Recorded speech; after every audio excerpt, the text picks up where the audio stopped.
Good morning mga guys naman nyo guys. Ano guys, babantris ni siya guys. Mga gagmay pa kayo ni siya sa pagpalit. Magkuan pa ni siya guys. Gamay pa sa kumo guys. Yeah, pwede na ni siya ma-harvest guys after 27 days or 30 days. Pwede na siya ma-harvest guys. Dali na kayo siya guys, natungod manggod sa mga patuka karon yung sa kahigisagol ani guys. Kusog na kayo ang iyang tubo. Ano nyo guys.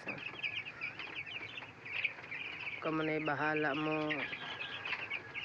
Hukom guys.